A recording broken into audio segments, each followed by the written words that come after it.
Good morning Ram. Morning Chandini. So வந்து ஒரு சூப்பரான ஒரு ஃபேக்டோட வந்திருக்கேன் நான் காலகத்தாலே உங்க வந்து கடுப்பேற்றத்துக்கு. ஆக்சுவலி ஆஸ்திரேலியா போயிருக்கீங்களா? இந்தியாவை தாண்டி எங்கேயுமே போனதில்லை. எங்கேயுமே போனதில்லை. ஓகே. ஸோ ஆக்சுவலி ஆஸ்திரேலியன்ஸ் பார்த்தீங்கன்னா கொஞ்சம் வித்தியாசமானவங்க. அவங்கவுங்க வேலையை அவங்கவுங்களே பார்க்கணும் அப்படின்னு நினைப்பாங்களாம். ஓகே, நல்ல விஷயம் தான். நல்ல விஷயம் தான். ஸோ ஹவுஸ் ஓன் ஒர்க்குக்குலாம் நம்ம ஊர்லலாம் வந்து வீட்டு வேலை சேர்த்துக்கலாம் ஆள் தேடுவோம் இல்லையா? ஸோ அங்கே அந்த மாதிரி கிடையாது. மெய்ட்ஸ் அப்படின்ற அந்த கான்செப்டே வந்து அங்கே ரொம்ப ரொம்ப ரொம்ப கம்மியாக. ஸோ நீங்கள் வீட்டு வேலை சேர்த்துக்கு ஆள் தேடணும். இப்போ நீங்கள் புதுசாக அந்த ஊருக்கு போறீங்க, நம்ம சென்னை மாதிரி போய் வீட்டு வேலை சேர்த்துக்கு ஆள் தேடலாம் அப்படின்னா ஆளே கிடைக்க மாட்டாங்களாம் மோஸ்ட்லி. ஸோ ரொம்ப ரேராக தான் 1-2 பேர் இருப்பாங்களாம். அதுவும் மேபி ஹெவி சேலரி கொடுத்தீங்கன்னா வருவாங்கன்னு நினைக்கிறேன்.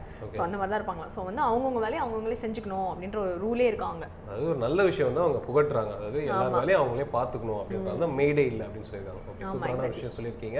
இன்னும் நிறைய விஷயம் பேசலாம். பட் உங்களோட வியூவர்ஸ்லாம் வெயிட் பண்ணிட்டு இருக்காங்க. வெல்கம் பண்ணிடலாமா? கண்டிப்பா. நேயர்கள் அனைவருக்கும் புத்தம் புது காலை வணக்கம்.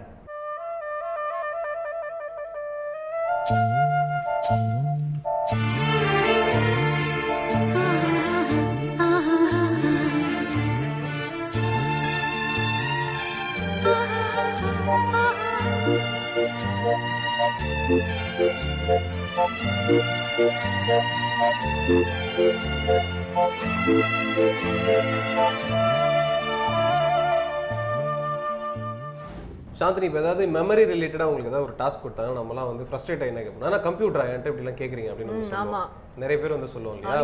பட் ஆக்சுவலாக பார்த்தீங்கன்னா ஹியூமன் பிரெயின் வந்து கம்ப்யூட்டரோட அதிகமாக வந்து ஸ்டோர் பண்ணக்கூடிய ஒரு கெப்பாசிட்டி இருக்கு. அதாவது 1 million billion bits of information வந்து அதெல்லாம் ஸ்டோர் பண்ண முடியும்.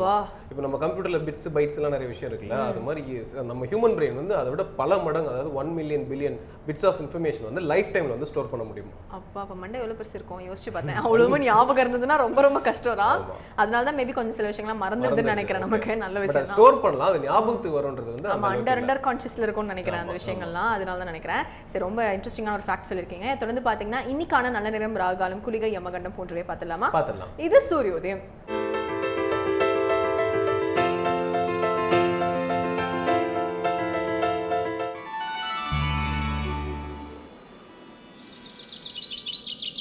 இன்று 26/11/2015 வியாழக்கிழமை, மன்மத வருடம் கார்த்திகை மாதம் 10ஆம் தேதி. இன்று சூரியோதயம் 6:11. ராகு காலம் பகல் 1:30 மணி முதல் 3 மணி வரை.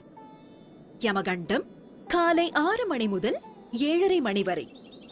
குளிகன் காலை 9 மணி முதல் 10:30 மணி வரை.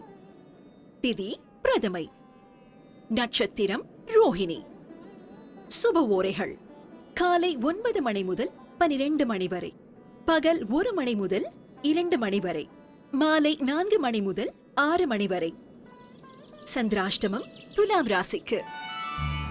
சோராம், மியூசிக் கேட்கும் போது நீங்க ஏற்கனவே டான்சர் தான், ஆட்டக்காரர் தான் எனக்கு தெரியும். இருந்தாலும் நான் கேட்குறேன், மியூசிக் கேட்கும் போது எப்படி தானா வந்து உங்க கால்லாம் ஆடும்? இன்னொரு விஷயம், எனக்கு ஒரு ஸ்ட்ரேஞ்ச் ஹேபிட் இருக்கு. என்ன, கார் ஓட்டிட்டு போகும்போது மியூசிக் கேட்குறோம் வச்சுக்கோங்களேன், என்ன அறியாமலே வந்து ஹார்ன் பண்றது அந்த மியூசிக் ஏற்ற மாதிரி பண்ணுவேன். தனனா தனனா ஹார்ன் தனனா தனனா அப்படி பண்ணுவேன். ஆக்சுவலி வந்து நிறைய வண்டிலே இப்போ அந்த மாதிரி ஹார்ன் சவுண்ட்லாம் வர ஆரம்பிச்சிச்சு. லைக் சேஞ்ச் த சவுண்ட் அந்த மாதிரிலாம். பட் நம்ம ஹார்ட்டும் வந்து அந்த மியூசிக் ஏற்ற மாதிரி வந்து பீட் மாறுமா. லேப்டாப் அப்படின்னு நடிக்கிறது வந்து ஏதோ ஒரு ஹெவி பீட் சாங் கேட்டுச்சுன்னா டப்பு டும் டும் டும் அந்த மாதிரிலாம் மாறுமா. ஆமா, அதுக்கேற்ற மாதிரி மாறுமா. ஸோ இந்த மாதிரி விசித்திரமான ஒரு குவாலிட்டி நம்ம ஹார்ட் பீட்டுக்கு இருக்கு. ஓகே, சூப்பரான ஒரு விஷயம் தான் சொல்லியிருக்கீங்க. ரொம்ப ஸ்ட்ரேஞ்சா இருக்கு, பட் டிஃப்ரெண்டா இருக்கு. இதை தொடர்ந்து பார்த்தீங்கன்னா அபிராமி வந்ததுலேருந்து ஒரு பாடலுக்கு விளக்கம் சொல்றதுக்கு இலக்கிய மேகம் திரு ஸ்ரீனிவாசன் வந்திருக்காரு. என்ன சொல்றாரு பார்த்துடலாமா? கண்டிப்பா. இது அபிராமி அந்தாதி.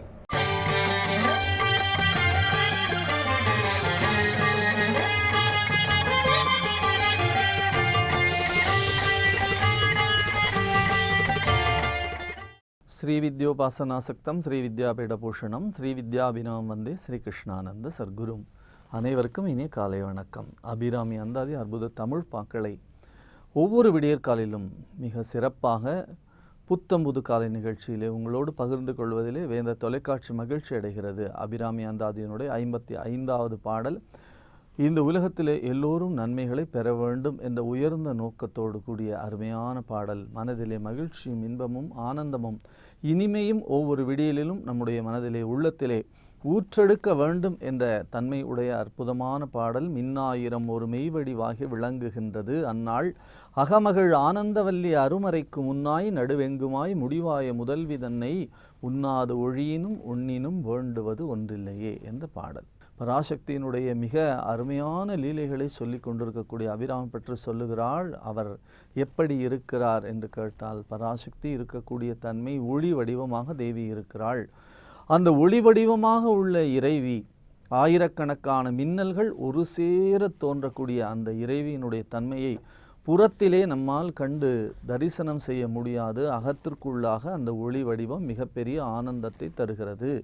அந்நாள் அகமகிழ் ஆனந்தவல்லி அவள் எப்படி இருக்கிறாள்? வேதம் என்று சொல்லக்கூடிய தன்மைதான் சனாதன தர்மத்தினுடைய அடிப்படை. தஸ்மாத் சாஸ்திரம் பிரமாணம் என்று சொல்லுவார் பகவத்கீதையிலே கிருஷ்ண பரமாத்மா. எதை அடிப்படையாக வேதம் இந்து மதம் கொண்டிருக்கிறது என்று கேட்டால், வேதத்தை அடிப்படையாக கொண்டிருக்கிறது. அப்படி வேதம்தான் எல்லா பாதைகளையும் நமக்கு வகுத்து தருகிறது. அந்த வேதத்தினுடைய அடியாக தேவி இருக்கிறாள், நடுவாக தேவி இருக்கிறாள், முடிவாக தேவி இருக்கிறாள். முன்னாலே ஒரு பாடலிலே சொல்லுவார், துணையும் தொழும் தெய்வமும் பெற்ற தாயும் சுருதிகளின் பனையும் கொழுந்தும் பதிகொண்ட வேரும் என்று சொல்லுவார். எப்படி இருக்கிறாளாம் தேவி? வேதம் என்று சொல்லக்கூடிய மிகப்பெரிய ஆலமரத்திற்கு வேறாக தேவி இருக்கிறாள். சுருதிகளின் பனையும் கொழுந்தும் பதிகொண்ட வேரும், அதனுடைய நடுவாக தேவி இருக்கிறாள். கொழுந்து என்று சொன்னால் இப்பொழுது தோன்றி இருக்கக்கூடிய பகுதி. மிக அழகாக மாணிக்கவாசகர் சொல்லுவார், உன்னை பழம்பொருட்கும் உன்னை பழம்பொருளே பின்னை புதுமைக்கும் பெயர்த்தும பெற்றியனே என்று சொல்வார். பழமையிலே ஆதி பழமை இறைவன், அதே போல புதுமையிலே இன்றைக்கு இப்பொழுது இன்றைக்கு என்ன இருக்கிறதோ நானோ டெக்னாலஜி வரைக்கும் எது புதுமையோ அத்தனை புதுமையுமாக தேவி இருக்கிறாள். பின்னை புதுமைக்கும் பெயர்த்தும பெற்றியனே என்பார் மாணிக்கவாசகர். அப்படி பதிகொண்ட வேரும் பனிமலர் பூங்கணையும் என்று சொல்லக்கூடிய அபிராமி பற்றி சொல்லுகிறார். இறைவி எப்படி இருக்கிறாள்? அருமறைக்கு முன்னாய் நடுவெங்குமாய் முடிவாய முதல்வி தன்னை. எல்லாம் வேதமாக இருக்கக்கூடிய தன்மையிலே தேவிதான் வேதத்தினுடைய ஆதார சுருதியாக இருக்கிறாள். வேதம் என்ன சொல்லுகிறது? வேதம் இந்த உலகத்திலே எப்படி வாழ வேண்டும் என்று வழிகாட்டுகிறது. ருக்வேதம், யஜுர்வேதம், சாமவேதம், அதர்வண வேதம் என்று சொல்லக்கூடிய 4 வேதங்களும் எதை சொல்லுகிறது என்று கேட்டால், வாழ்வியல் தத்துவத்தை சொல்லுகிறது. வாழ்க்கை வாழக்கூடிய நெறிமுறைகளை சொல்லுகிறது. உங்கள் இல்லத்தினுடைய அனைத்து ஜன்னல்களையும் திறந்து வையுங்கள், நன்மை எல்லா திசைகளிலிருந்தும் வந்து சேரட்டும் என்று சொல்லுகிறது நம்முடைய ரிக்வேதம். அத்தனை நன்மைகளையும் கொண்டு வந்து இல்லத்திற்குள்ளே சேர்ப்பது. அத்தகைய ஒரு உயர்ந்த நிலையை, வாழ்க்கையினுடைய முறையை ஒவ்வொன்றையும் நமக்கு எடுத்து சொல்லுகிறது. காஞ்சி மகா பெரியவர் சொல்லுவார்கள், அதர்வண வேதத்திலே ஒரு ஆகாய விமானம், ஏரோப்ளேன் எப்படி செய்ய வேண்டும் என்பதற்கான அத்தனை கூறுகளும் அதிலே சொல்லப்பட்டிருக்கின்றன என்று சொல்லுவார். சந்திரகுப்த மௌரியர் என்பார்தான் அதிலே ஆகாய விமானத்தை உருவாக்குவதிலே அந்த காலத்திலே ஒரு பெரிய முயற்சி எடுத்திருக்கிறார்கள். அப்படி நம்முடைய வேதம் இருக்கிறதே, எல்லா கூறுகளையும், அறிவியல் என்று சொல்லக்கூடிய அஸ்ட்ரோபிசிக்ஸ் இன்றைக்கு பார்க்கிறோமே, வானவியல் சாஸ்திரம், அத்தனையும் நம்முடைய பெரியவர்கள் கண்டு சொல்லியிருக்கிறார்கள். இங்கே இருந்தே நம்முடைய பூ உலகத்திலே இருந்தே வானியலிலே என்ன மாற்றம் நிகழ்கிறது என்பதை இன்றைக்கு இருக்கக்கூடிய மிகப்பெரிய அறிவியல் தொழில்நுட்பங்கள் இல்லாத காலத்திலே மனதிற்குள்ளாக தன்னுடைய தியான நிலையிலேயே தன்னுடைய அறிவின் சக்தி கொண்டே மிக அழகாக சொல்லியிருக்கிறார்கள். இன்றைக்கு செவ்வாய் கிரகத்தை பற்றி மிகப்பெரிய ஆராய்ச்சி நடைபெற்று கொண்டிருக்கிறது. செவ்வாய் கிரகத்திலே தண்ணீர் இருக்கிறதா இல்லையா என்பதெல்லாம் மிகப்பெரிய கேள்வியாக இன்றைக்கு ஒவ்வொரு நாளும் நாசா மூலமாக புகைப்படம் எடுத்து அனுப்பி கொண்டே இருக்கக்கூடிய அந்த சேட்டலைட் அதெல்லாம் செய்து கொண்டிருக்கக்கூடிய சூழலிலே செவ்வாய் என்று சொன்னால் செந்நிறம் என்று இன்றைக்கு இவர்கள் அறிவியல் பூர்வமாக சொல்லுகிறார்கள். ஆனால் நவகிரகங்கள் என்று சொல்லக்கூடிய வழிபாட்டு முறையிலே நீங்கள் எந்த சிவன் கோயிலுக்கு போனாலும் அதிலே செவ்வாய் அங்காரகன் என்ற கிரகத்திற்கு சிவப்பு வஸ்திரத்தை சாத்தி இருப்பார்கள். எத்தனையோ காலத்திற்கு முன்னாலே, கோடிக்கணக்கான காலங்களுக்கு முன்னாலே வழிபாடு தோன்றிய காலத்திலே நவகிரகங்கள் என்று சொன்னால் நவகிரகங்கள் ஒவ்வொன்றிற்குமாக ஒவ்வொரு நிறத்தை நம்முடைய பெரியவர்கள் அன்றே கற்பித்து வைத்திருக்கிறார்கள். இவையெல்லாம் எதன் மூலமாக தெரிந்தது என்று கேட்டால் வேதத்தின் மூலமாக தெரிந்தது. வேதம் காட்டிய வழி, வேதம் காட்டிய பாதை, வேதம் சொன்ன மார்க்கம் என்று சொல்லுகிறார்களே, அத்தனையுமாக நம்முடைய பெரியவர்கள் தியான சக்தியின் மூலமாக தெரிந்து கொண்டிருக்கிறார்கள். ஆகையினாலே தேவி என்ன சொல்லுகிறாள், தேவி எப்படி இருக்கிறாள், தேவி எந்த வகையிலே நமக்கு வழிகாட்டுகிறாள் என்று சொன்னால், அருமறைக்கு முன்னாய் நடுவெங்குமாய் முடிவாய முதல்வியாக தேவி இருக்கிறாள். ஒளி பொருந்தியவளாக இருக்கிறாள். வேதத்தின் வழியாக நம்மை வழிநடத்தி செல்பவளாக இருக்கக்கூடிய அந்த தேவியை நாம் பிரார்த்தனை செய்து, நாம் வழிபாடு செய்து, நாம் உய்வு பெற்றுக்கொள்ள வேண்டும் என்பதுதான் அபிராமி பட்டருடைய ஆசை.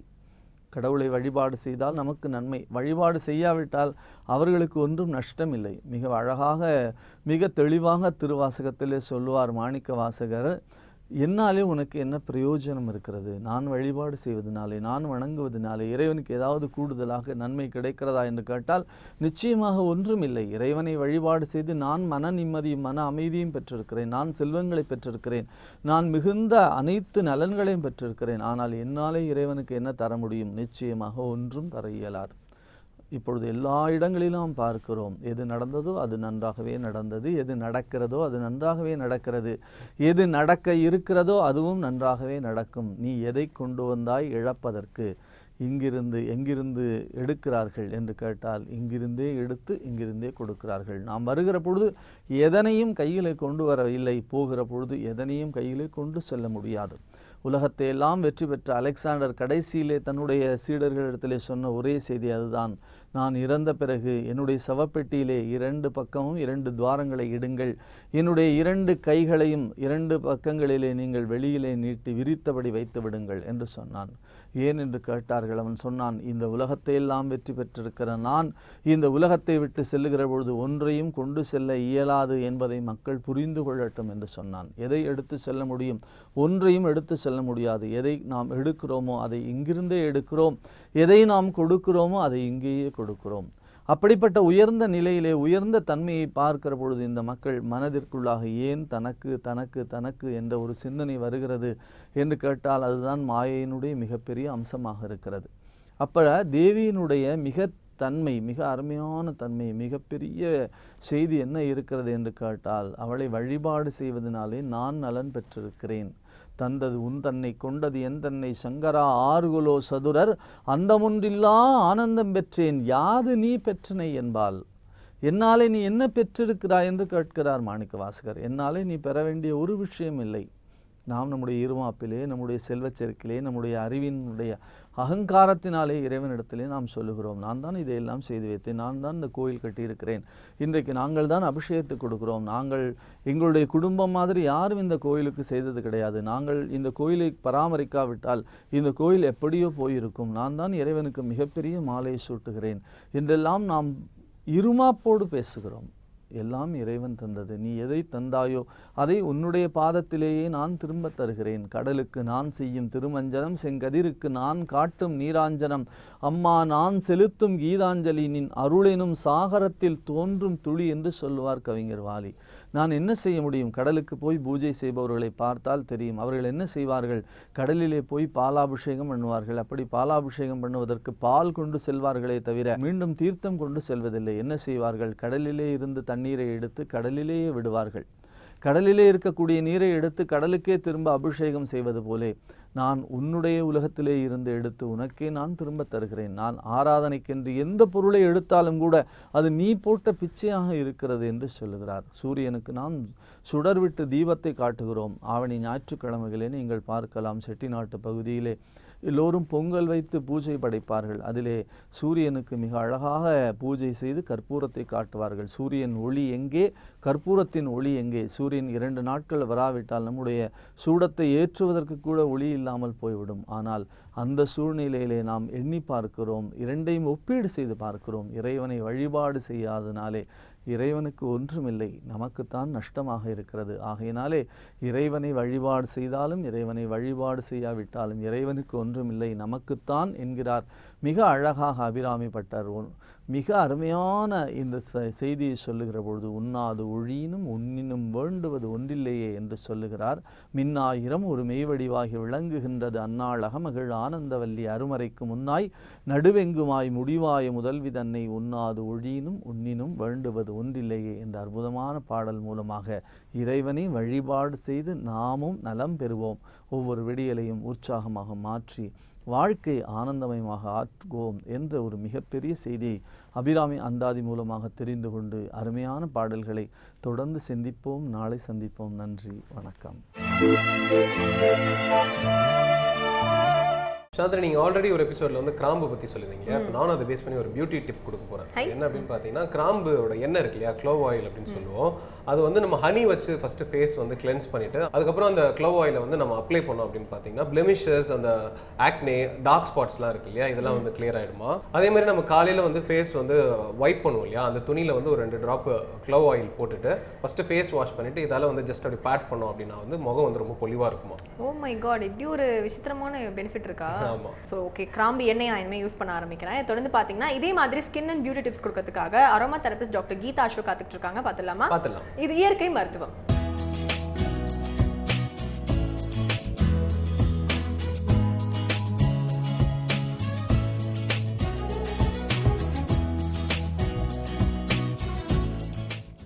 வேந்தர் டிவி நேயர்களுக்கு வணக்கம். நான் கீதா அசோக், அரோமா தெரபிஸ்ட். இயற்கை மருத்துவத்தில் இன்றைக்கி வந்து உங்களுக்கு எப்படி ஒரு சௌகரியமான தூக்கம் வர வைக்கிறது அப்படிங்கிறத பற்றி நான் சொல்ல போகிறேன். இதுக்கும் தூக்கத்துக்கும் இயற்கைக்கும் நிறைய தொடர்புகள் உண்டு. நம்ம வந்து நல்ல ஒரு தூக்கத்தை எப்படி கொண்டு வர முடியும், ஒரு சவுண்ட் ஸ்லீப், ஒரு பீஸ்ஃபுல் ஸ்லீப், அது வந்து எப்படி நம்ம தினசரி வாழ்வில் நம்ம எடுத்துக்க முடியும் அப்படிங்கிறத பற்றி தான் இன்றைக்கி நம்ம பார்க்க போகிறோம். அதுக்கு தேவையான ஒரு விஷயத்தை பற்றி நான் சொல்லணும் அப்படின்னா, இதுதான் அஸ்பாரகஸ்ன்னு சொல்கிறது. அஸ்பாரகஸ்ங்கிறதுக்கு இன்னொரு பேர் வந்து சட்டவாசி அப்படின்னு சொல்லி கூட இதுக்கு ஒரு பேர் உண்டு. இந்த அஸ்பாரகஸ் பார்த்திங்கன்னா பார்க்க புல் மாதிரி இருக்கும். ஒரு உங்களுக்கு வந்து சைப்ரஸ் மாதிரி ஷார்ப்பான எட்ஜஸ் கொண்ட இலைகள் தான் இந்த அஸ்பாரகஸ்.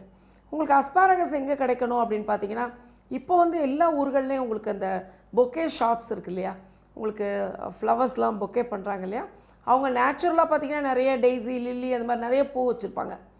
அந்த மாதிரி பூக்களில் நீங்கள் வந்து அஸ்பாரகஸ்ன்னு கேட்டிங்கன்னா அவங்க கொடுப்பாங்க.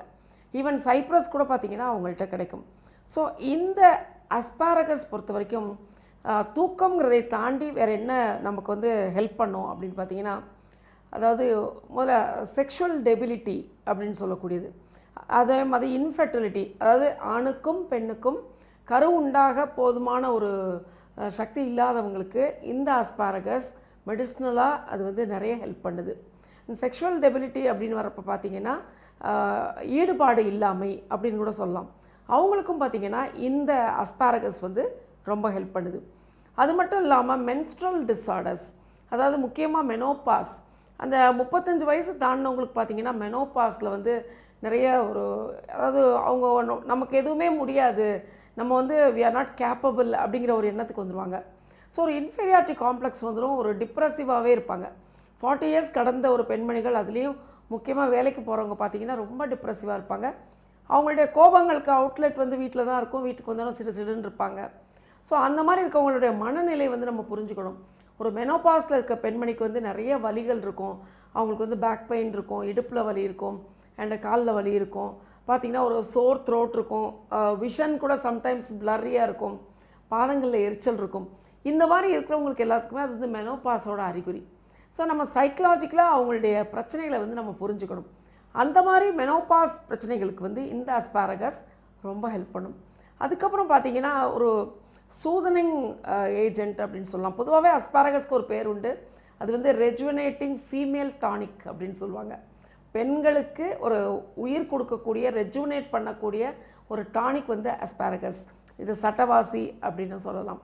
ஸோ இது இன்னும் என்ன பண்ணுது அப்படின்னு பார்த்தீங்கன்னா, இப்போ நமக்கு வந்து ஒரு தீச்சுட்ட காயம் இருக்குது, இல்லை நமக்கு எங்கேயாவது அடிபட்டுருது, பொதுவாக அந்த பேர்னிங் புண்ணு இருக்குது பார்த்தீங்களா, அந்த புண்ணு பார்த்தீங்கன்னா சம்டைம்ஸ் உங்களுக்கு ஸ்கார் விட்டுரும். மற்ற காயங்களை விட தீச்சுட்ட காயங்கள் இன்கேஸ் நம்ம அது பெரிய அளவில் நமக்கு பட்டிருக்கு, இல்லை நம்ம அதுக்கு தவறான ஒரு சிகிச்சையில் அதை கொப்பளமாக்கி புண்ணாக்கியிருக்கோம் அப்படின்னா, அது விட்டு சென்ற மார்க்ஸ் வந்து சம்டைம்ஸ் ஸ்காரியாக கூட விட்டுட்டு போகும், ஸ்கார்ஸாக. ஸோ அந்த மாதிரி இருக்கிறப்போ நீங்கள் என்ன பண்ணலாம், தீச்சுட்ட நேரத்தில் இந்த அஸ்பாரகஸ் இருக்கு இல்லையா, அதை வந்து நீங்கள் வந்து கிரைண்ட் பண்ணி நல்லா அரைச்சி அதை தேனில் கலந்து உங்களுக்கு எங்கே காயம் இருக்கோ அங்கே வந்து நீங்கள் மிக்ஸ் பண்ணி அப்ளை பண்ணிங்க அப்படிங்கிறப்போ அது வந்து உடனடியாக அந்த புண்களை ஆற்றி உங்களுக்கு வந்து லெஃப்ட் ஓவர் மார்க்ஸ் இல்லாமல் அதை வந்து ஆற வைக்கும். அந்த மாதிரி ஒரு புண்களை வந்து ஆற்றக்கூடிய தன்மை வந்து இந்த அஸ்பாரகஸ்க்கு உண்டு. அது மட்டும் இல்லாமல் பார்த்திங்கன்னா ஒரு மென்டல் டிப்ரெஷன், முக்கியமாக ஸ்டூடெண்ட்ஸ், அவங்க வந்து ஸ்கூலில் பார்த்திங்கன்னா அவங்களுக்கு அடுத்த செக்ஷன் போகிறப்போ இல்லை அடுத்த கிளாஸ் அவங்களுக்கு போகிறப்போ அந்த சிலபஸ் வந்து இன்னும் கொஞ்சம் ஹையராக அவங்க படிக்கிறப்ப பார்த்திங்கன்னா அவங்களுக்கு ஒரு பயம் இருக்கும், ஃபியர் இருக்கும். வீட்லேயும் பார்த்திங்கன்னா ப்ரெஷர் இருக்கும், ஏன் இவ்வளோ கம்மியாக படிக்கிற, ஏன் இவ்வளோ கம்மியாக மார்க்ஸ் வாங்குற அப்படின்னு. பேரண்ட்ஸும் பார்த்திங்கன்னா ஒரு கம்பேரிசன்லேயே இருப்பாங்க, அந்த பையன் நல்லா படிக்கிறான், நீ படிக்கலை அப்படின்னு. அப்போ அந்த குழந்தை என்ன ஆகும்னா ரொம்ப அது இன்னும் டிப்ரெஷனில், இன்னும் படிப்பில் வந்து ரொம்ப கீழே போயிடும். அப்போ அப்படி இருக்கக்கூடிய குழந்தைகளுக்கு அவங்களுக்கு வந்து நல்ல ஒரு மைண்டை வந்து ஸ்ட்ரெங்தன் பண்ணுறதுக்கும் அவங்கள மோட்டிவேட் பண்ணுறதுக்கும் இந்த அஸ்பாரகஸ் வந்து ரொம்ப ஹெல்ப் பண்ணும். எந்த வகையில் ஹெல்ப் பண்ணும் அப்படிங்கிறத பற்றி நான் சொல்கிறேன். அதே நேரத்தில் இப்போ அடுத்து நம்ம சொல்லக்கூடிய தூக்கம் இல்லாமல் இன்சோம்னியா பேஷண்ட்ஸ் பார்த்திங்கன்னா நிறைய இடங்களில் இருக்காங்க. தூக்கம் இல்லை அப்படிங்கிறது மிகப்பெரிய குறை. ஏன்னா நமக்கு வந்து 8 மணி நேரம் தூக்கம் அப்படிங்கிறது மேண்டேட்ரி.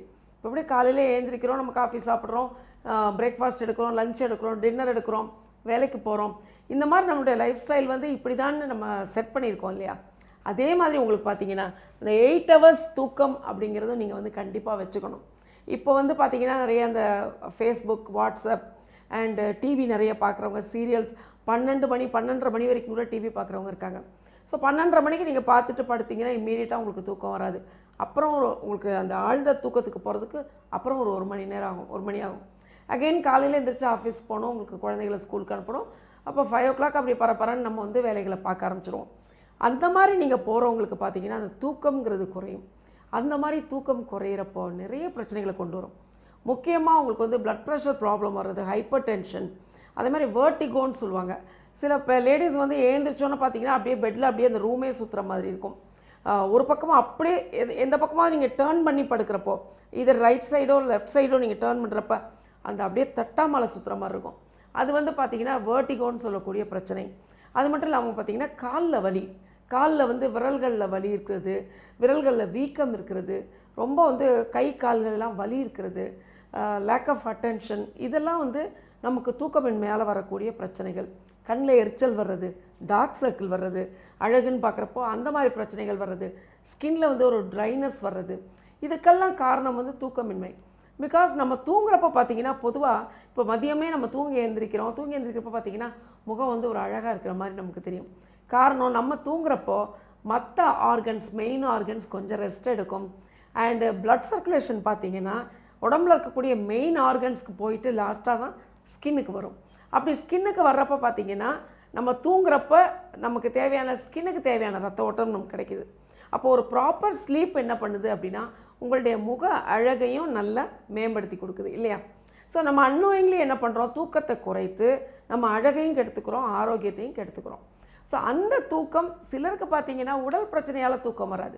இப்போ வயசானவங்களுக்கு பார்த்திங்கன்னா மூட்டு வலி இருக்கும், அவங்க ஒரு மாதிரி ஒரு டிப்ரெஷனில் இருப்பாங்க, அவங்களால தூங்கவே முடியாது, ஃபியர் இருக்கும், லைஃப் பற்றின ஒரு ஃபியர் இருக்கும், ஃப்யூச்சர் எப்படி இருக்க போகிறோம் அப்படிங்கிற ஒரு ஃபியர் இருக்கும். அந்த மாதிரி இருக்கவங்களுக்கு தூக்கம் வராது. இல்லை வேறு ஏதாவது டிஸார்டர்ஸ், உடம்பு சரியில்லாதவங்க, சோரியாசிஸ் பிரச்சனை இருக்கவங்க, அந்த மாதிரி இருக்கவங்களுக்கு பார்த்திங்கன்னா அரிப்பு இருக்கும், அவங்களுக்கு வந்து தூக்கம் வராது. ஸோ உங்களுக்கு இயற்கையாக தூக்கம் வர்றதுக்கு என்ன பண்ணலாம் அப்படிங்கிறத நான் சொல்கிறேன். நீங்கள் என்ன பண்ணுங்கள், இந்த அஸ்பாரகஸ் இது கொஞ்சம் நிறைய கிடைக்கும் உங்களுக்கு. இதை நல்லா வாங்கிக்கோங்க. வாங்கிட்டு இதை வந்து நல்லா ஃபைனாக பேஸ்ட்டாக அரைச்சிக்கோங்க. அரைச்சிட்டு என்ன பண்ணுங்கள், உங்களுடைய முகத்தில் அதை வந்து தடவிக்கோங்க. எந்த பிரச்சனையும் உங்களுக்கு வராது. ஒரு 5 minutes அந்த முகத்தில், கைகளில், கால்களில் இந்த அஸ்பாரகஸ் தடவிட்டு கண்டிப்பாக லியூக்வார்ம் வாட்டரில் நீங்கள் வந்து வாஷ் பண்ணுங்கள். உடம்பெல்லாம் தடவுறதுனால நீங்கள் என்ன பண்ணுங்கள், லியூக்வார்ம் வாட்டரில் நைட்டு குளிக்கிறது நல்லது. பொதுவாக நைட்டு தூக்கம் இல்லாதவங்க நீங்கள் கொஞ்சம் தூக்கத்தை வர வைக்கிறதுக்கு தூங்குறதுக்கு முன்னாடி நீங்கள் குளிச்சிங்க அப்படின்னா கண்டிப்பாக உங்களுக்கு ஒரு 50% தூக்கத்துக்கிட்ட நீங்கள் போயிடுவீங்க. லியூக்வார்ம் வாட்டரில் குளிங்க. தலைக்கு குளிக்கணும்னு அவசியம் இல்லை. அதுக்கப்புறம் என்ன பண்ணுங்கள், நீங்கள் வந்து கண்டிப்பாக தூக்கம் வரணும்னு நினைக்கிறவங்க கண்டிப்பாக ஒரு ஆப்பிளும் ஒரு கிளாஸ் பாலும் நீங்கள் எடுத்துக்கணும். ஆப்பிளும் பாலும் பார்த்திங்கன்னா நீங்கள் குடித்த உடனே உங்களுக்கு வந்து இன்னொரு 25% உங்களை வந்து காம் பண்ணி உங்களுக்கு வந்து தூக்கத்தை வர வைக்கும். கண்டிப்பாக ஒரு ஆப்பிள் எடுங்க, ஒரு டம்ளர் பால் குடிங்க, கண்டிப்பாக தூக்கம் வரும். நல்ல ஒரு பொறுக்கிற சூடில் குடிங்க. ரொம்ப ஆற வச்சு சில்லுன்னு குடிக்காதீங்க. Ice cold மில்கெல்லாம் குடிக்காதீங்க. கொஞ்சம் வார்மாக குடிக்கக்கூடிய சூடில் நல்ல பால், அப்புறம் ஆப்பிள் சாப்பிடுங்க. இல்லை ஆப்பிள் சாப்பிட்டு பால் குடிங்க. இதில் இந்த டயட் இந்த ஒரு கான்செப்ட்டுக்கு நான் வரல, நீங்கள் வந்து அதை கண்டிப்பாக எடுத்துக்கோங்க. அதுக்கப்புறம் ஒரு சின்ன எக்ஸசைஸ் சொல்லித்தரேன். நீங்கள் வந்து உங்கள் கைகளை வந்து இப்படி சேர்த்துக்கோங்க. இப்படி சேர்த்ததுக்கப்புறம் பார்த்தீங்கன்னா இது வந்து நக்கிள் பாயிண்ட்ஸ்ன்னு சொல்லுவோம். இப்போ நம்ம வந்து ஜான்வரி, ஃபெப்ரவரி, மார்ச், ஏப்ரல்னு சொல்லுவோம் இல்லையா? அந்த நக்கிள் பாயிண்ட்ஸ் இதெல்லாம் இந்த மொழின்னு சொல்லக்கூடிய இடங்கள். ஸோ உங்கள் கையை வந்து நீங்கள் இப்படி சேர்த்துக்கோங்க. இப்படி சேர்க்குறப்ப இந்த நக்கல் பாயிண்ட்டை வந்து ஒரு பக்கம் விரலால் இதை ப்ரெஸ் பண்ணுறப்போ இதை ரிலீஸ் பண்ணுங்கள். அகெயின் நீங்கள் இதை ப்ரெஸ் பண்ணுங்கள், இதை ரிலீஸ் பண்ணுங்கள். இந்த மாதிரி நீங்கள் மாறி மாறி பண்ணி மனசுக்குள்ளே ஒரு 50 நம்பர்ஸ் வந்து கவுண்ட் பண்ணுங்கள். 1 2 3. நிச்சயமாக 50 கவுண்ட் பண்ணுறதுக்குள்ளே உங்களுக்கு நல்ல தூக்கம் வந்துடும். நல்ல தூக்கம் அப்படின்னா ஆரோக்கியமான சவுண்ட் ஸ்லீப் உங்களுக்கு கிடைக்கும். இதை நீங்கள் ஒரு 1 வீக் செஞ்சு பாருங்கள், ஹேபிட்டாக கொண்டு வந்து பாருங்கள். ஆட்டோமேட்டிக்காக நீங்கள் இதெல்லாம் செய்யவே வேண்டாம், உங்களுக்கு வந்து ஆட்டோமேட்டிக்காக தூக்கம் வரும். ஸோ இயற்கையான முறையில் நம்ம தூக்கத்தை வந்து அதை வந்து நம்ம இயற்கையாக நம்ம கொடுக்கறதுக்கு இதெல்லாம் நீங்கள் ஃபாலோ பண்ணிங்க அப்படின்னா சவுண்ட் ஸ்லீப் கிடைக்கும். அந்த சவுண்ட் ஸ்லீப்பால் அழகு மட்டும் இல்லை, ஆரோக்கியமும் உங்களுக்கு கிடைக்கும். நன்றி, வணக்கம். ராம், நீங்க கிராம்பு எண்ணெய் பத்தி ஒரு பியூட்டி டிப் சொன்னீங்க இல்லையா? இப்போ நான் ஒரு பியூட்டி டிப் உங்களுக்காக எடுத்து வந்திருக்கேன். ஓகே, சொல்லுங்க. பாத்தீங்க அப்படின்னா அது ஆக்சுவலி உங்களுக்கு கிடையாது, ஸ்கின் டேன் ஆன பீப்புளுக்கு தான் ஆக்சுவலி சொல்றோம். நானும் டேன் ஆறேன், கிரிக்கெட்ல ஆடி நிறைய டேன் ஆயிட்டேன். அப்படியே ராம், டேன் ஆன கலரே பாருங்க மக்களே, இவ்வளவு இருக்கு. சரியா? இப்போ என்ன மாதிரி இருக்கால உங்களை மாதிரி ஆகணும் அப்படின்னா என்ன பண்ணணும் அப்படின்னா, பேசிக்கலா டேன், ஸ்கின் லைட்னிங் அதெல்லாம் வந்துட்டு நம்ம ஃபேஷியல்லாம் போய் பண்றோம் இல்லையா? அதுக்கு பதிலாக வீட்லயே வந்து நம்ம ஸ்க்ரப் தயாரிக்கலாம். அதாவது வந்து ஜிஞ்சர், இஞ்சி இருக்கு இல்லையா? இஞ்சி, லெமன், அப்புறம் சுகர், அப்புறம் ஆலிவ் ஆயில், இது மூணுத்தையும் சேர்த்து அரைச்சிட்டு ஒரு ஸ்க்ரப் மாதிரி. சுகர் இருக்கிறதுனால அது ஆப்வியஸாக ஸ்க்ரப் தான். So natural scrub. ஸோ ஸ்கின்ல ஏதாவது பிளெமிஷஸ் அந்த மாதிரி ஏதாவது வந்துச்சுன்னா, முக்கியமாக கையிலலாம் வந்துச்சு அப்படின்னா அதை தேய்ச்சிங்க அப்படின்னா வந்துட்டு அந்த பிளெமிஷஸ் போயிடும். அந்த ஸ்கின் லைட்னிங் கொடுக்கும். இப்போ கொஞ்சம் டார்க்காக என்ன மாதிரி இருக்காங்க அப்படின்னா ராம் மாதிரி ஆயிடுவீங்க நீங்கள் எல்லாரும். கொஞ்சம் ஃபேர் டோன் கொடுக்கும். ஆமாம், ஃபேர் டோன் கொடுக்கும். அண்ட் வந்து இது இல்லாமல் நீங்கள் நார்மலாகவே ஜிஞ்சர், இஞ்சியை வந்து டெய்லி காலையில் எழுந்தோன்னே வெறும் ஃபேஸில் வாஷ் பண்ணிவிட்டு அதுக்கப்புறம் இஞ்சியை ஜஸ்ட் வந்து ஸ்க்ரப் பண்ணிக்கிட்டீங்க உங்கள் ஃபேஸில் அப்படின்னா டார்க் ஸ்பாட், ஸ்கின் லைட்னிங் ஆகும் அப்படின்னு சொல்கிறாங்க. ஓகே, ஜிஞ்சர் வந்து பேசிக்காக சாப்பிட்றதுக்கு தான் எல்லாம் யூஸ் பண்ணுவாங்க அப்படின்னு நினச்சிருக்கோம். பட் நீங்கள் வந்து டிஃப்ரெண்ட்டாக ஒன்று சொல்லியிருக்கீங்க. இதே மாதிரி மூலிகைகள் அதோட ஹெல்த் பெனிஃபிட்ஸ் பற்றி பேசுறதுக்காக சித்த மருத்துவர் ராஜமாணிக்கம் வந்திருக்கா. அவர் இன்னைக்கு என்ன சொல்றாரு பார்த்துடலாமா? கண்டிப்பா. இது மூலிகை மருத்துவம்.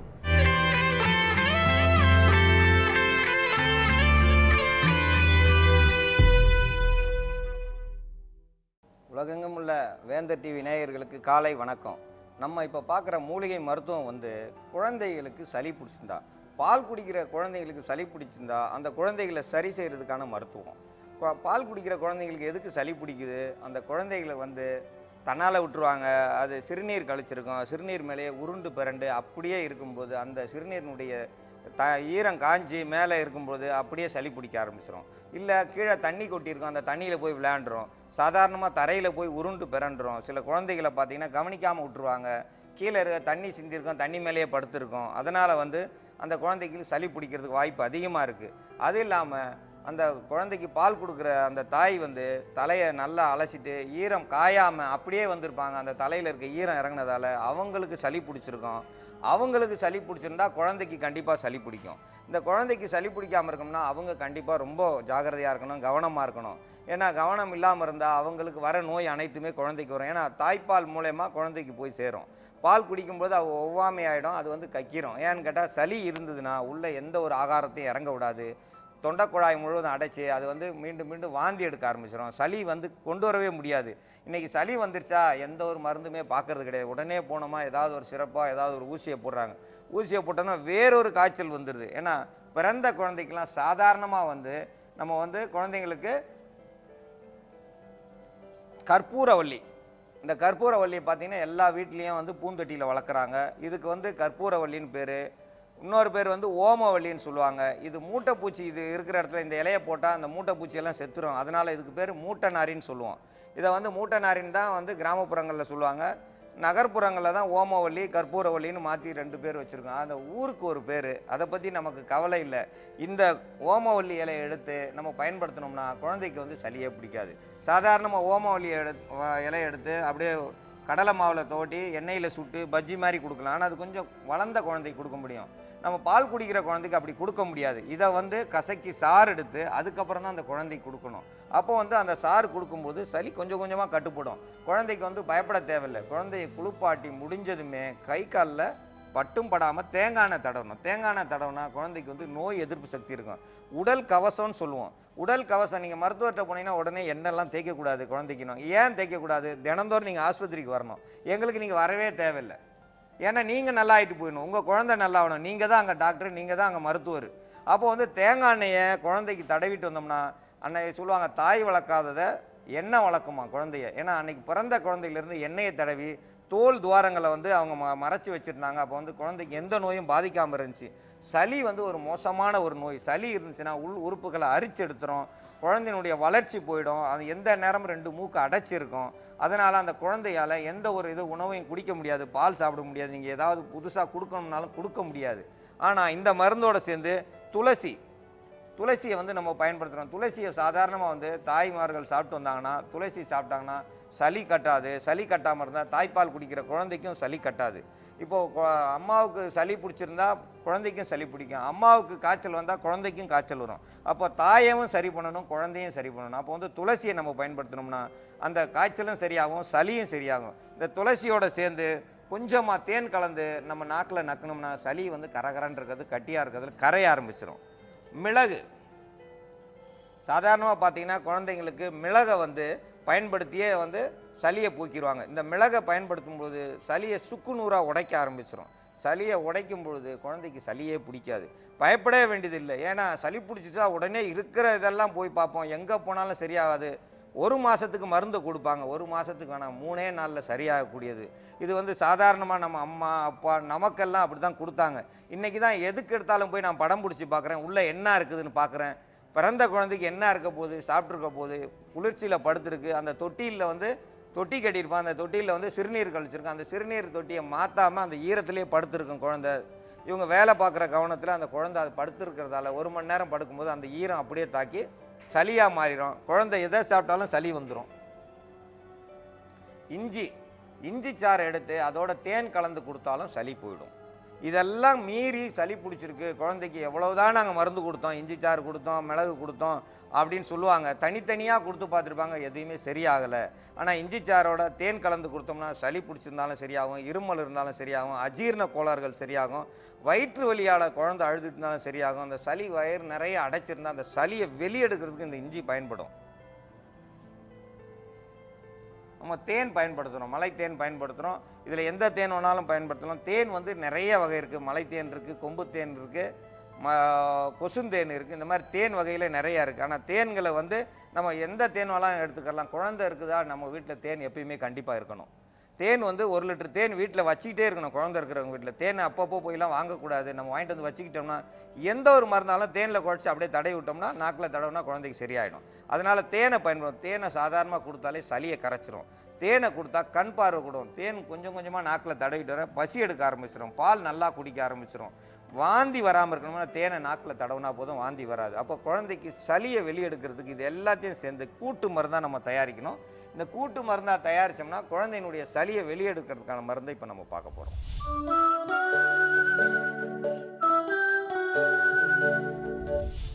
குழந்தைகளுக்கு சளிக்கான மருந்து இப்போ நம்ம தயாரிக்க போகிறோம். முதல்ல கற்பூரவள்ளி இலை ஒரு 3 இலை எடுத்துக்கிட்டோம். சின்னதாக இருக்கிறதால 3 இலை, சின்ன இலையாக இருக்கிறதுனால ஒரு 3 இலை, பெருசாக இருந்தால் ஒரே ஒரு இலையே போதுமானது.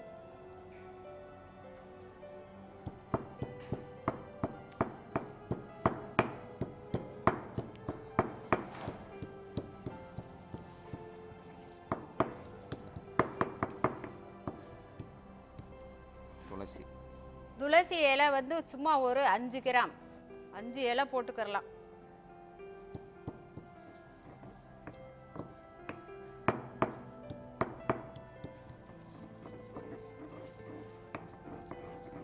இஞ்சியை வந்து தோல் நீக்கி வச்சுருக்காங்க. தோல் இல்லாமல் எல்லாத்தையும் நீக்கிட்டு இந்த இஞ்சியை வந்து ஒரு 1 கிராம் அளவுக்கு எடுத்துக்கிட்டால் போதுமானது.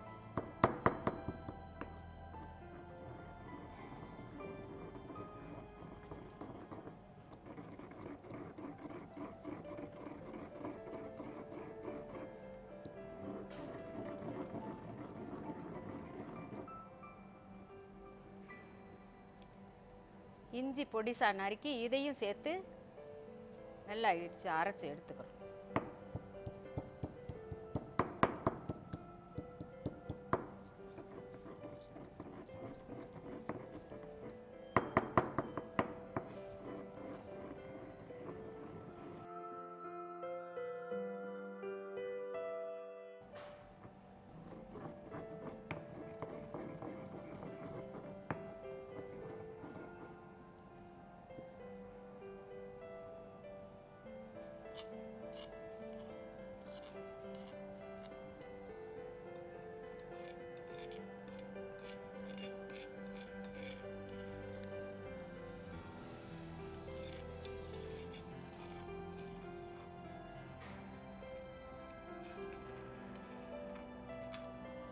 மிளகு வந்து ஒரு 3 மிளகு அளவுக்கு இருந்தால் போதும். சும்மா சாதாரண ஒரே ஒரு சிட்டிக்கே இருந்தால் போதும். ஒரு சிட்டிக்கை வந்து இந்த இதோட சேர்க்குறோம். இது வந்து ஒரு 3 மிளகு அளவுக்கு தான் இருக்கும். இதோட தேன் வந்து ஒரு 50 மில்லி சேர்த்துக்கிறணும்.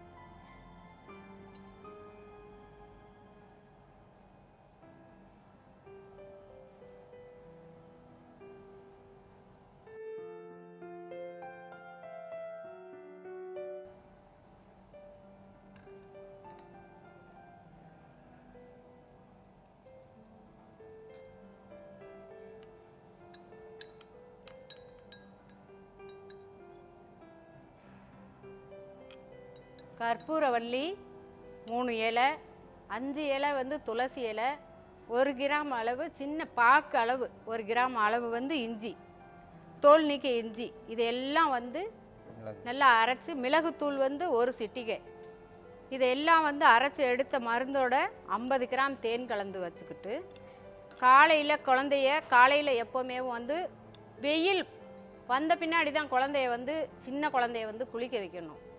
எதுக்குன்னா அதிகாலையில் வந்து 8 மணி 7 மணிக்கெல்லாம் குளிக்க வச்சுட்டு வேலைக்கு போகிறோம் அப்படின்ற தாய்மார்கள் வந்து காலையிலே குழந்தைய குளிக்க வச்சுட்டு நம்ம வேலைக்கு போயிடலாம் அப்படின்னு சொல்லி சில தாய்மார்கள் வந்து காலையிலே குழந்தைய குளிக்க வைக்கிறாங்க. அப்படி செய்யக்கூடாது. 10 மணி நல்ல 11 மணி வெயில் வந்த பின்னாடி தான் வந்து குழந்தையெல்லாம் வந்து குளிக்க வைக்கணும். அப்படி குளிக்க வச்சாங்கனாக்கா ஒரே வெந்நீரா அது நெகை வெதும்பலாக இருக்குது அந்த மாதிரி தண்ணியை வந்து வச்சு குளிக்க வைக்கணும். குளிக்க வச்சுட்டு உடனே குழந்தைக்கு வந்து நல்லா துணியை வச்சு துவட்டி எடுத்துட்டு உடம்புல ஒரு தேங்காய் எண்ணெயை உடல் முழுக்க வந்து தடவி விடணும். தடவி விட்டுட்டு கொஞ்சம் நேரம் கழித்து ஒரு 5 நிமிஷம் கழித்து அந்த ஈரம் உடம்புல இருக்கிறதெல்லாம் உணர்ந்த பின்னாடி 5 சொட்டு வந்து இந்த இந்த மருந்தை நம்ம தயாரித்து வச்சுருக்க மருந்தை குளிக்க வச்சு 1 மாதத்தில் உள்ள குழந்தைங்க, 6 மாதத்தில் வரைக்கும் இருக்கிற சளி பிடிச்சிருக்க குழந்தைங்க, 1 வயசு குழந்தைங்க, 2 வயசு வரைக்கும் இருக்கிற குழந்தைங்களுக்கு அடிக்கடி சளி பிடிக்கும். அந்த குழந்தைங்களுக்கு 5 சொட்டு மருந்தை, இந்த தேன் கலந்த மருந்தை வந்து கொடுத்துட்டு காலை மாலை வந்து இப்படி வச்சுட்டிங்கன்னா தேன் கலந்துருக்கிறதுனால இது கெட்டு போயிடாது. அதை தண்ணி சேர்க்காமல் நம்ம வந்து பத்திரமா வந்து பூச்சி எறும்பு இதெல்லாம் போயிடாமல் ஒரு பாட்டிலில் ஊற்றி வச்சுக்கிட்டு 5 சொட்டு மட்டும் குழந்தைக்கு காலையிலையும் சாயந்தரமும் கொடுத்துட்டே வந்தீங்கன்னாக்கா சளி பிடிக்காது. ஏன் குழந்தைக்கு வந்து சீக்கிரமாக சளி பிடிக்குது அப்படின்னாக்கா, தாய்ப்பால் கொடுக்குற தாய்மார்கள் வந்து நேரம் வந்து ராத்திரியில் குளிப்பாங்க, 4 மணிக்கு குளிப்பாங்க. அப்படி குளிச்சுட்டு இருந்தாங்கனாக்கா 10 மணிக்கு 8 மணிக்கெல்லாம் குளித்தாங்கன்னா தாய்ப்பால் கொடுக்கறதுனால அவங்க உடம்புல வந்து தலை குளிக்கிறது இதெல்லாம் வந்து சேர்ந்து குளிர்ச்சியாகி தாய்ப்பால் குடிக்கிற குழந்தைக்கு அம்மாவுக்கு சளி பிடிச்சா குழந்தைக்கு சளி பிடிச்சிரும். அம்மாவுக்கு காய்ச்சல் ஜுரம் வந்துச்சுனாக்கா பிள்ளைக்கும் காய்ச்சல் வந்துடும். அதனால் தாய்மார்களாகிய தாய்கள் வந்து தாய்ப்பால் கொடுக்குறவங்க அந்த நேரத்துக்கு வெயில் அடிக்கிற நேரத்தில் தலை குளிங்க.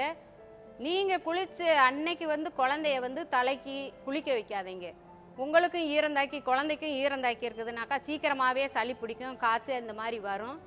அந்த நேரத்தில் அப்படி வந்துருச்சுனாக்கா சளி அதிகம் பிடிச்சிருக்கு, நெஞ்சு சளி இருமிக்கிட்டு இருக்கு, தூங்காமல் இருக்குது, பால் வந்து வாந்தி எடுத்துக்கிட்டு இருக்கு, கக்குது, அழுதுகிட்டே இருக்குது, அந்த மாதிரி இருக்கிற குழந்தைங்களுக்கு நாம் இந்த மருந்தை வந்து கொடுத்துட்டே வந்தீங்கன்னாக்கா சளி தீர வரைக்கும் கொடுத்துட்டு வந்தீங்கன்னாக்கா சீக்கிரமாக குணமடைஞ்சிரும்.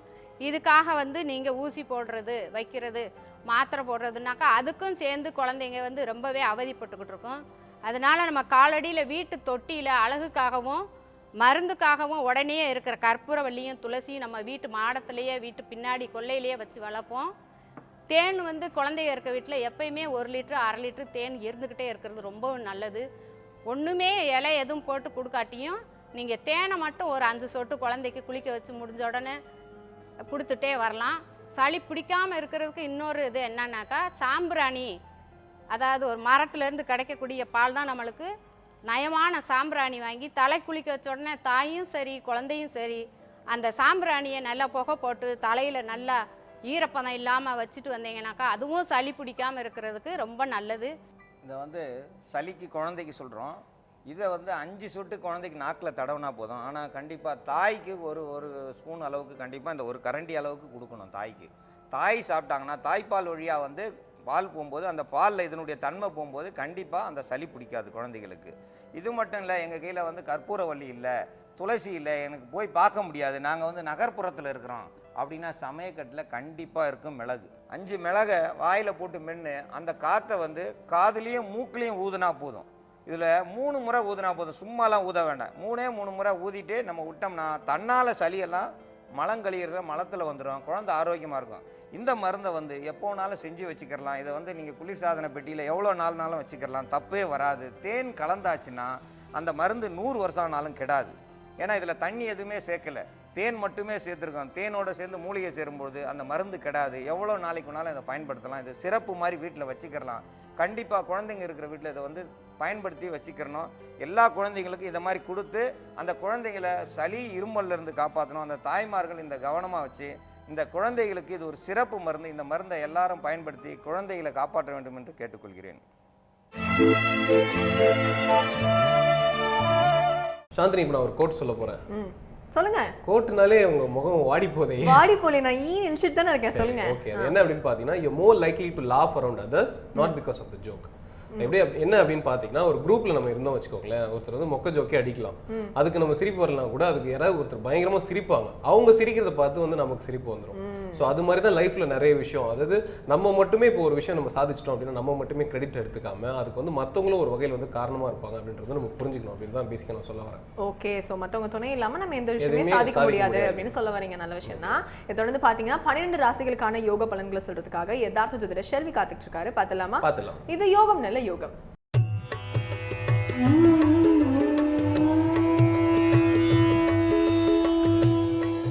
வேந்தர் டிவி நேயர்களுக்கு அனைவருக்கும் இனிய காலை வணக்கம். யோகம் நல்ல யோகம் நிகழ்ச்சியில் ஒவ்வொரு நாளும் உங்களை சந்திப்பதில் மகிழ்ச்சி அடைகின்றேன். இன்றைய நாளானது பார்த்தீர்கள் என்றால் 26ஆம் தேதி 11வது மாதம் 2015ஆம் ஆண்டு கார்த்திகை மாதம் 10ஆம் நாள் வேலைக்கிழமை என்ற குருவாரத்தில் அவரவர்களுக்கு இஷ்டப்பட்ட மகான் வழிபாடு மிகப்பெரிய ஏற்றத்தை தரும். முதலாவதாக பார்க்கக்கூடிய ராசிக்காரர்கள் மேஷ ராசிக்காரர்கள். மேஷ ராசிக்காரர்களுக்கு இன்றைய நாள் பார்த்தீர்கள் என்றால் எடுத்த காரியத்திலெல்லாம் அனுகூலங்கள் எல்லாம் காணப்பட்டாலும் வாய் வார்த்தைகளில் மட்டும் சிறிது கவனமாக இருக்க வேண்டும். சந்திரனுக்கு சனியுடைய பார்வை இருப்பதனால் வாய் வார்த்தைகளில் தேவையில்லாத குழப்பத்தையோ தேவையில்லாத ஆக்ரோஷமோ வீரியமும் இல்லாமல் பொறுமையாக நிதானமாக இருந்தால் எல்லா காரியமும் சுமூகமாக அனுகூலமாக மாறும். எடுத்த காரியத்தில் ஜெயமும் அனுகூலமும் தொட்டது தொடங்கக்கூடிய காலகட்டமும் இருந்தாலும் தேன் தடவை வார்த்தை மேஷராசிக்காரர்களுக்கு பல விதத்தில் ஏற்றத்தையும் அனுகூலத்தையும் லாபத்தையும் சந்தோஷத்தையும் ஏற்படுத்தி தரக்கூடிய நாள். அடுத்ததாக நாம் பார்க்கக்கூடிய ராசிக்காரர்கள் ரிஷபராசிக்காரர்கள். ரிஷபராசிக்காரர்களுக்கு உத்தியோகத்திலோ தொழிலமைப்பிலோ சுபகாரிய தடைகளிலோ ஒரு குறைபாடும் இல்லாமல் பொறுமையாக அனுகூலமாக காணப்படுகிறது. பணத்தட்டுப்பாடில் இருந்த பிரச்சனைகளும் நிவர்த்தி ஏற்படக்கூடிய நல்ல நாளாகவும் காணப்படுகிறது. மனசங்கடங்கள் பண சங்கடங்கள்லாம் தீரக்கூடிய நல்ல நாளை சரியாக பயன்படுத்தி கொள்ளுங்கள். மேலும் அதே சமயம் குடும்பத்தில் உள்ள துணை அல்லது துணைவியாருடைய தேக ஆரோக்கியத்திற்கு அதிக முக்கியத்துவம் கொடுப்பதுடன் குடும்பத்தில் தேவையில்லாத குழப்பங்கள் காணப்படக்கூடிய நாளாகவும் வெளிவட்டாரத்தில் அந்நியர் தலையீடோ குடும்பத்தில் மற்றவர்கள் தலையீடோ இல்லாமல் பாதுகாத்து கொள்வது போல் பிறர் குடும்பத்துக்கு நீங்கள் ஆலோசனை அறிவுரைகள் எல்லாம் கூறினீர்கள் என்றால் ஏண்டா இதை கூறினோம் என்று வாழ்க்கை முழுவதும் வருத்தப்பட சூழ்நிலை ஏற்பட்டுவிடும். அடுத்ததாக நாம் பார்க்கக்கூடிய ராசிக்காரர்கள் மிதுன ராசிக்காரர்கள். மிதுன ராசிக்காரர்களுக்கு யோகமும் அனுகூலம் தொட்டது தொடங்கக்கூடிய காலகட்டமும் காணப்படுகிறது. தொலைதூர செய்திகள் அனுகூலங்கள் எல்லாம் காணப்பட்டாலும் வரவுக்கு மீறிய செலவுகள் காணப்படுவதை சரியாக முறையாக பயன்படுத்தி கொள்ளுங்கள். மேலும் மிதுன ராசிக்காரர்களுக்கு தேவையில்லாத வாக்குறுதிகளை கொடுப்பதன் மூலமாக அது பண விரயமாக காணப்படும். எனவே வார்த்தைகளில் மிக நிதானத்துடன் இருப்பதும் எல்லாம் அதை செய்து கொடுக்கிறேன் இதை செய்து கொடுக்கிறேன் என்று கர்ணன் போல் இன்று ஏதேனும் வார்த்தைகள் விட்டால் காப்பாற்றுவதற்கு இல்லாமல் விரயமாகி விட்டு பிறகு வருத்தப்படுவதெல்லாம் நேரிடும். கொடுக்கல் வாங்கல் விஷயத்தில் மிக மிக கவனமாக இருப்பது நன்மை தரும். அடுத்ததாக நாம் பார்க்கக்கூடிய ராசிக்காரர்கள் கடக ராசிக்காரர்கள். ஏற்றம் அனுகூலம் லாபம் தொட்டது தொடங்கக்கூடிய காலகட்டம். உத்தியோகத்தில் மேன்மை உத்தியோகத்தில் காணப்பட்ட இந்த சங்கடங்கள் நிவர்த்தி மன சந்தோஷம் பண சந்தோஷம் என்று சொல்வார்களே அதுபோல் பணத்தினால் ஏற்பட்ட இந்த பாதிப்புகளிலிருந்து தீர்வதற்குண்டான நல்ல உதவிகரம் கிடைப்பதுடன் அனுகூலம் கிடைக்கும். தொட்டது தொடங்கக்கூடிய காலகட்டமாக காணப்படுகிறது. உத்தியோகத்தில் இருந்த சுணக்கல்கள் மறைந்து மேலதிகாரிகளுக்கு உங்களுக்கு இருந்த அந்யோன்ய குறைபாடுகள் அனுகூலமாக மாறுகிறது. அடுத்ததாக பார்க்கக்கூடிய ராசிக்காரர்கள் சிம்ம ராசிக்காரர்கள். உத்தியோகத்தில் இருந்த சங்கடங்கள் தீரும். இடமாற்றம், உத்தியோக மாற்றம், பதவி உயர்வு, தடைப்பட்டிருந்த அமைப்புகள், வழக்கு போன்ற விஷயங்கள் உங்களுக்கு சாதகமான அமைப்பு. எடுத்த காரியத்தில் ஜெயம். மேலதிகாரிகளுக்கு உங்களுக்கு இருந்த பாராமுக அமைப்பு நீங்கி அந்யோன்யம் அதிகரித்து உங்கள் வார்த்தைக்கு அவர்கள் மதிப்பு கொடுத்து கேட்கக்கூடிய நல்ல நிர்பந்தம் ஏற்படக்கூடிய அனுகூலமான நாள் என்பதை சிம்மராசிக்காரர்கள் உணர்ந்து கொள்ள வேண்டும். அடுத்ததாக நாம் பார்க்கக்கூடிய ராசிக்காரர்கள் கன்னியா ராசிக்காரர்கள். உத்தியோகம், தொழிலமைப்பு எல்லாம் அனுகூலங்கள் காணப்பட்டாலும் தந்தை வழி உறவுகளுக்கும் உங்களுக்கும் வாக்குவாதம் வேண்டாம். எடுத்த காரியத்தில் ஜெயம், அனுகூலங்கள் காணப்படுகிறது. சோம்பலால் பலவித நல்ல வாய்ப்புகளை விட்டுவிடுவீர்கள். விஷ ஜந்துக்கள் விஷயத்தில் சிறிது கவனமாக இருங்கள். தேவையில்லாத வாக்குவாதத்தில் யாரிடத்திலும் இன்று ஜவாப் ஜாமீன் கொடுப்பது போன்ற விஷயத்தில் ஈடுபட்டீர்கள் என்றாலும், வாக்குவாதத்தில் ஈடுபட்டீர்கள் என்றாலும் சங்கடங்கள் உங்களுக்கே வரும் என்பதை கன்னியா ராசிக்காரர்கள் உணர்ந்து கொள்ள வேண்டும். அடுத்ததாக நாம் பார்க்கக்கூடிய ராசிக்காரர்கள் துலா ராசிக்காரர்கள். சந்திராஷ்டிரம் நாள் முழுவதும் உள்ளதனால் எல்லா விதத்திலும் புத்திசாலிகளாகவும் எல்லாத்திலும் நான் ஜெயிப்பேன் என்பதும், தேவையில்லாத ஒரு பொய்க்கு பல பொய்கள் சொல்வதன் மூலியமாக சனியின் ஆதிக்கத்தினால் பொய்களெல்லாம் விட்ட வெளிச்சமாகி உங்களுக்கு இருக்கிற நற்பெயரையும் எல்லாம் கெடுத்து விடும் என்பதை துளாராசிக்காரர்கள் உணர்ந்து கொள்ள வேண்டும். பொறுமையும் அனுகூலமும் மிக முக்கியமாக காணப்படுகிறது. சிறு சிறு விஷயத்தில் கூட அலட்சியப்படுத்துவது பெரும் சிக்கலாகும். நண்பர்களாக பகைத்தவர்களை பகைத்து கொள்ளாதீர்கள்.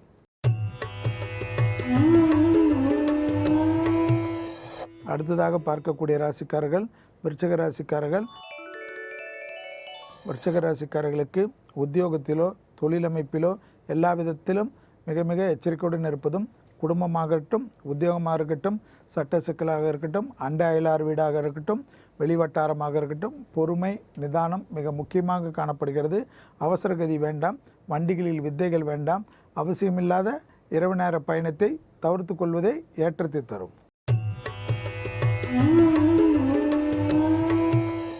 அடுத்ததாக நாம் பார்க்கக்கூடிய ராசிக்காரர்கள் தனுசு ராசிக்காரர்கள். மிகப்பெரிய சந்தோஷம், அனுகூலம், பழைய நட்பை சந்திப்பது, பழைய உறவை சந்திப்பது என்று சகல விதத்தில் ஏற்றம்.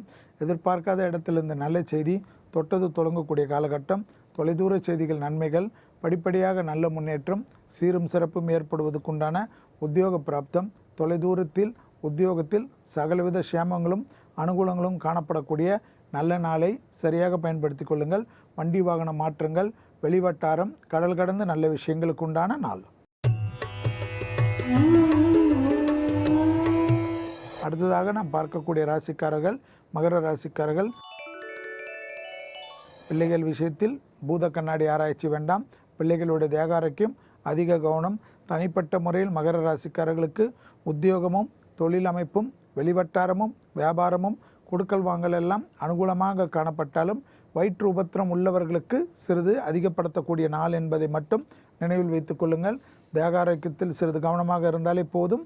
வெளிவட்டாரம், குறிப்பாக வயிறு சம்பந்தப்பட்ட விஷயம், வெளிவட்டாரமோ உத்தியோகமோ தொழிலிலோ ஒரு சங்கடமும் காணப்படவில்லை. அடுத்ததாக நாம் பார்க்கக்கூடிய ராசிக்காரர்கள் கும்பராசிக்காரர்கள்.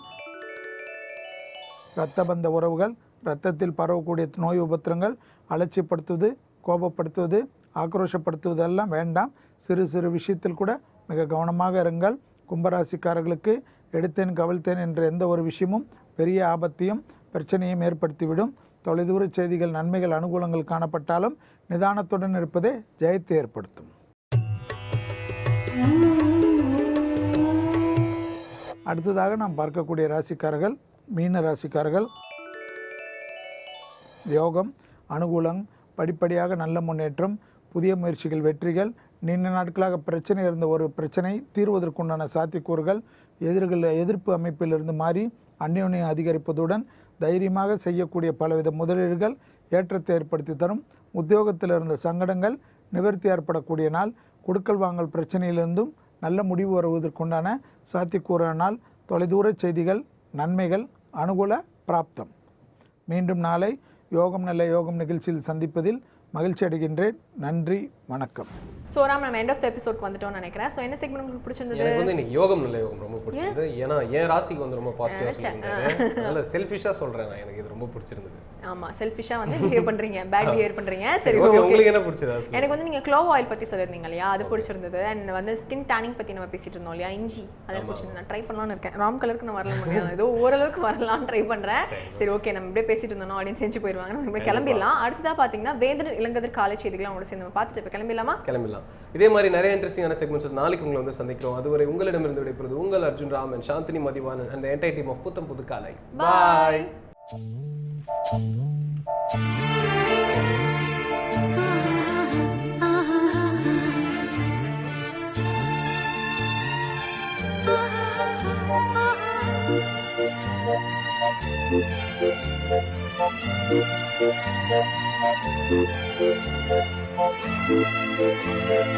you.